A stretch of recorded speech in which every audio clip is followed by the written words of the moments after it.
Commerce ഞാനൊക്കെ 3 question paper ചെയ്തിട്ടുണ്ടെന്ന് തോന്നുന്നു ലാസ്റ്റ് മന്തിൽ. ഞാൻ ബ്രില്യന്റിന്റെ ക്വസ്റ്റ്യൻ പേപ്പർ അതുള്ളൂ. രണ്ടാമത്തെ കാര്യം എന്ന് വെച്ച് കഴിഞ്ഞാല് പോർഷൻസിനെ ഡിസ്ട്രിബ്യൂട്ട് ചെയ്ത് കൊടുക്കുക. അതായത് ഒരു ഇത്രയും നിങ്ങൾക്ക് പഠിക്കണമെന്നുണ്ടെങ്കിൽ ആ ഒരു ദിവസം എത്ര നേരം നിങ്ങൾക്ക് വേണ്ടി. അവിടെയാണ് ഈ പറഞ്ഞ പല ടൈപ്പ് ഓഫ് സ്റ്റഡി ഉള്ളവരുടെ ഒരു പ്രിവലൻസ് തന്നെ. പെട്ടെന്ന് പഠിക്കുന്നവർക്ക് ഒരു കുഴപ്പമുണ്ട്. ഇപ്പൊ നമ്മളൊക്കെ പെട്ടെന്ന് പഠിക്കുന്നവരാണ്, പക്ഷെ ഞങ്ങൾക്ക് ഒരു കുഴപ്പമുണ്ട്. പെട്ടെന്ന് പഠിക്കുന്നവർ ഒരു 90% ആൾക്കാരും വേഗം വെറുതെ ഇരിക്കാൻ വേണ്ടിയിട്ടായിരിക്കും പെട്ടെന്ന് പഠിക്കുന്നത്. നമുക്ക് അധികം ഇരിക്കാൻ പറ്റില്ല, വേഗം എക്സോസ്റ്റഡ് ആവും, വേഗം തീർക്കാൻ വേണ്ടിയിട്ടാണ് പെട്ടെന്ന് പഠിക്കുന്നത്. അതാലോചിച്ചിട്ട് നിങ്ങൾ ടെൻഷൻ ആവാൻ നിൽക്കണ്ട.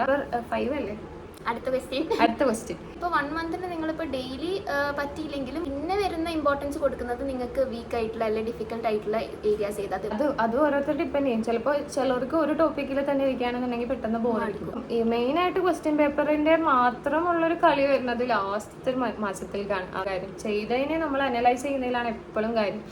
ഞാൻ പണ്ട് ചെയ്യാനും ശ്രമിച്ചിട്ടുള്ളത്, അനലൈസ് ചെയ്യാൻ വലിയ ശ്രമിച്ചിട്ടില്ല. പക്ഷെ അതിന്റെ കുറച്ച് കുഴപ്പങ്ങൾ ഉണ്ടായിരുന്നു. അപ്പോൾ ഈ അനലൈസ് ചെയ്യാൻ വേണ്ടിയിട്ടാണ് നിങ്ങൾ ക്വസ്റ്റ്യൻ പേപ്പർ ചെയ്യാൻ, അല്ലാണ്ട് ചെയ്യാൻ വേണ്ടിയിട്ടല്ല നിങ്ങൾ ക്വസ്റ്റ്യൻ പേപ്പർ ചെയ്യാൻ.